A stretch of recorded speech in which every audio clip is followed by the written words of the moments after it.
hamstrings are a little bit more tricky to get. You do have to produce a little bit more energy to get into those muscles, but again, you're just gonna lift your butt up the floor. You're gonna hold yourself here. If you cannot do this, there are some other ways I'll show you as we go to produce pressure, but little rolls back and forth. Okay, you can do one at a time, and then work your way up the length of your hamstring until you get to the base of your hip bones, your butt bone. That's as high up as you go. As you get there, you can produce more pressure by pushing down. You can also cross your leg over and press into those hamstrings as you go. Start with little rolls, and then as you go, you can go bigger rolls, longer along the length of your muscles. And again, you can think about going forward and back with the length of the muscle, the striation of the muscle, and also against it. So you can roll side to side on those muscles to release some of that pressure. When you get up to your butt, the top part where those muscles attach, it can be a little bit tricky to get those parts. So I'm going to show you a position really quick for the hamstrings that works pretty well. It's funky getting into it, and if you can't get into it, there are other ways, but just place one leg on top, you're sitting on the other leg, and sit on it. So I'm sitting down into that muscle. This leg is relaxed, the rest of my body is not, and I can then produce little rolls to get into those muscles. And that's producing more energy into it and more pressure. So you see me wincing, I'm feeling it.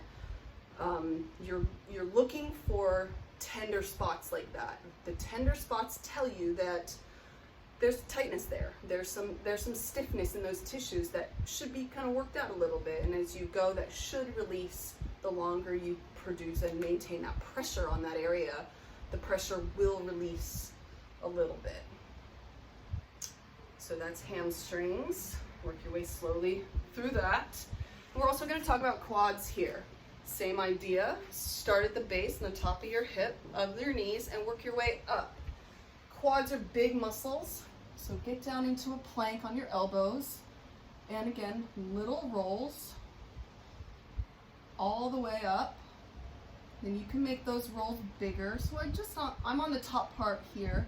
I can also produce more pressure by bending my knees.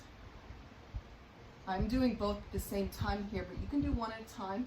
I'm also going to go shift over to one side and go against the grain of the muscle, right? So the muscles run down and up. I can roll down and up. I'm also going to roll side to side to release any tension and tightness or knottiness that I might feel along those muscles.